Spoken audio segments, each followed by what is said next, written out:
Uno de los ejemplos más sobresalientes de cómo el paganismo babilónico ha continuado hasta nuestros días se puede verse muy claramente en la forma como la Iglesia Católica Romana inventó el culto a María. Después de la muerte de Nimrod, el primer hombre poderoso de nuestra civilización, justo después del diluvio, su adúltera esposa dio a luz un hijo. Esa esposa se llamaba Semiramis. Y cuando ella tuvo ese hijo, ya su esposo estando muerto, ella dijo que había concebido sobrenaturalmente de su esposo ya muerto. Y proclamó que este era un dios hijo llamado Nimrod, su líder, que había renacido, es decir, una reencarnación de Nimrod, y que tanto ella como él eran divinos. En ese momento empezó algo trascendental para la historia de la humanidad, como es la adoración que hoy en día vemos de la madre y del hijo que no tiene sustento bíblico. Esa historia es ampliamente conocida en la antigüedad y desarrolló un culto muy bien establecido que se llama el culto de la madre y el culto del hijo. Hay muchos monumentos de Babilonia que muestran la diosa madre Semiramis con su hijo Tamuz en sus brazos. Basta con que vayamos a Google y encontraremos una gran cantidad de estatuas pertenecientes a Babilonia de una madre con un niño en sus brazos. Ahora, cuando la Torre de Babel no se siguió construyendo y el pueblo de Babilonia fue dividido por idiomas y se dispersó en varias áreas de toda la tierra, todos ellos llevaron consigo el culto a la Divina Madre que había impuesto Semiramis y al Divino Hijo. Y esto explica por qué todas las naciones en tiempos pasados adoraban a la Divina Madre y a su Hijo de una forma u otra. En diversos países este culto se extendió y lo encontramos en muchas culturas con diferentes nombres, pero básicamente la misma o el mismo tipo de adoración. En la China encontramos a la diosa madre Qingmu, a la cual se le llama Santa Madre, y a ella se le representa con un niño en los brazos y los rayos de gloria alrededor de su cabeza. Los germanos veneraban a la Virgen llamada Herta, que tenía también un niño en sus brazos. Los escandinavos llamaban a esa diosa Disa. Los etruscos la llamaban Nutria. Los hindúes la llamaban Indrani. Todas estas que he nombrado eran representadas con un niño en los brazos. La madre babilónica era conocida en otras partes como Afrodita o como Ceres por los griegos. Los sumerios la llamaban Nana y también Venus. En Roma era conocida con su hijo Júpiter. Así que por todas partes encontramos la misma copia de la adoración babilónica de Semiramis y Tamuz, pero con diferentes nombres. Notemos que el mismo pueblo de Israel cayó en esa adoración tristemente. Dice Jueces el capítulo 2 y el versículo 13, cuando los hijos de Israel cayeron en apostasía, ellos también se descarriaron. Y aquí encontramos donde dice, y dejaron a Jehová y adoraron a Baal y a Astarot. Esa Astarot era el nombre bajo el cual la diosa era conocida por los hijos de Israel. Y realmente da vergüenza y da tristeza que el mismo pueblo de Dios, Israel, que conocía al verdadero Dios, se alejara de tal forma y adorara a una diosa pagana.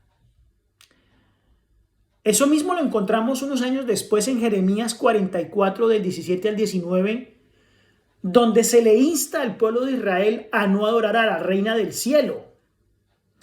Recordemos que el profeta Jeremías los reprendió por venerarla. En Éfeso, por ejemplo, esa gran madre era conocida como Diana. Y justamente su templo fue una de las 7 maravillas del mundo antiguo. No solamente en Éfeso, sino también a través de toda el Asia, la madre y el hijo fueron venerados. Lo mismo llegó a Egipto, estando Isis como reina, Horus, su hijo. Así que el culto a la madre y al hijo era conocido en tiempos pasados. En Europa también. Y Roma no podía ser la excepción. En el tiempo del Imperio Romano, el culto a la gran diosa madre era muy popular. Y aún encontramos algunas inscripciones que prueban que los dos, tanto la madre y el hijo, recibían honores. No solamente en Italia, sino también en África del Norte, en España, en Portugal, en Francia, en Bulgaria. Y esta fue conocida también dentro de la iglesia, que se pervirtió. Luego de la muerte de los discípulos, la iglesia naciente cristiana se pervirtió, abandonó su fe original. Y ya para el siglo III y el siglo IV, cayó tristemente en una apostasía que los mismos apóstoles habían anunciado cuando dijeron: vino la apostasía. Se mezcló entonces el paganismo con la cristiandad. Se aceptó en la iglesia a los paganos que no habían sido convertidos y en numerosos casos se les permitía continuar con estos ritos y costumbres paganas sin ningún tipo de restricción.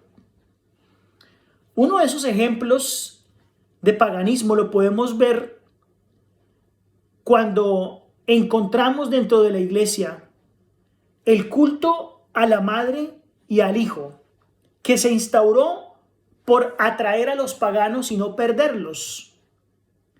Así que la Iglesia Católica buscó cómo reemplazar esa adoración de madre e hijo dentro de los paganos. Y encontraron fácilmente ¿a quién? Claro, a María, la madre de Jesús.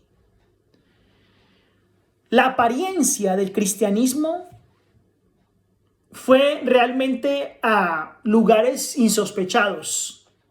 Y poco a poco el culto y las doctrinas que habían sido asociados con la madre pagana vinieron a ser parte de María. Es obvio que este culto a María no solamente era la veneración que merece, pues la más bendita entre todas las mujeres, la madre de nuestro Salvador, sino que es la continuación del viaje del culto pagano a la madre. Porque a pesar de que María, la madre de Jesús, era una buena mujer, temerosa de Dios, como dice la Biblia, y que fue escogida, ¿no?, para engendrar el cuerpo de Cristo Jesús, ella nunca fue considerada como una persona divina, como una persona, una diosa a quien adorar.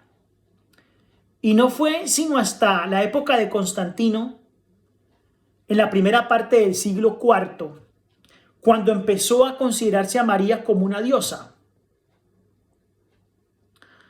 Sin embargo, recordemos que aún en esa época algunos padres de la iglesia denunciaban esa adoración como una adoración idólatra.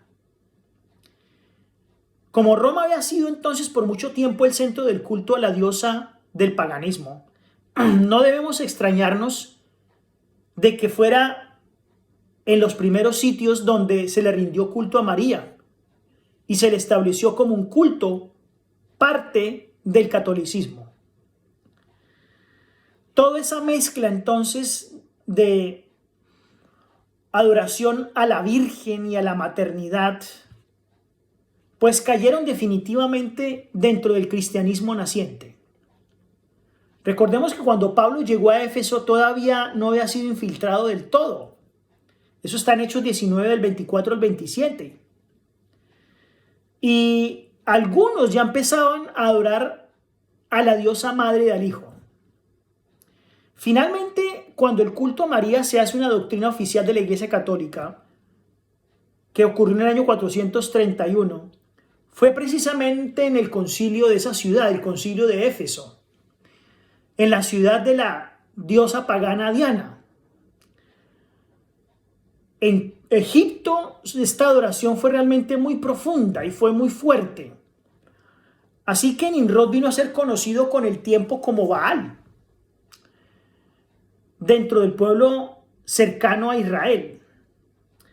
El título de su esposa, o sea, la divinidad femenina, sería Baaltí, que en castellano equivale a mi señora. Las escrituras indican claramente que solo hay un mediador entre Dios y los hombres. No existe ninguna María auxiliadora o María mediadora. Y ese único mediador es Cristo Jesús, según 1 de Timoteo 2:5. A pesar de esto, el cristianismo, pues llamado catolicismo romano, enseña que María es la mediadora. Y es por esto que las oraciones a ella forman parte muy importante del culto. María, la reina del cielo, como era catalogada en sus inicios, irrumpió en el culto católico con mucha fuerza. Esa reina del cielo, de quien heredó el nombre María en Jeremías 7, como se le llamaba a la diosa pagana Baaltí. El culto a Isis en Egipto no fue la excepción. Y ese culto a Isis como madre se introdujo también a Roma, reforzando la adoración a la madre. Así entonces, vemos cómo tristemente la Iglesia Católica adoptó ese culto a también su doctrina y su culto. Recordemos que la diosa egipcia Isis es representada con una luna creciente y con 2 estrellas alrededor de su cabeza y llena de una gran cantidad de anillos y brazaletes. Y es justamente como a María se le representa en muchas ocasiones. A pesar de que la Biblia prohíbe la práctica de adoración, ¿no? En algunos casos las mismas estatuas que habían sido veneradas como a la diosa Isis con su hijo fueron cambiadas de nombre, manteniendo la misma estatua, pero ahora conocido como María y su hijo Cristo. Un culto antiguo. Todo esto nos demuestra a qué grado se han rebajado los líderes apóstatas para tratar de unir el paganismo con el cristianismo. La mayoría de esas figuras con distintos nombres han sido adornados con joyas de la misma forma como se adoraron a las vírgenes hinduistas y egipcias. María no era una mujer rica, no estaba adornada con brazalete ni con anillos, era al contrario una mujer muy pobre. Por esto, esas costumbres vienen del paganismo, donde se representa a María como una mujer llena, adornada de brazaletes, collares y anillos. No es más que una manifestación pagana y que tristemente hoy el católico verdadero y de fe ha sido engañado por este culto. Que el Señor les bendiga.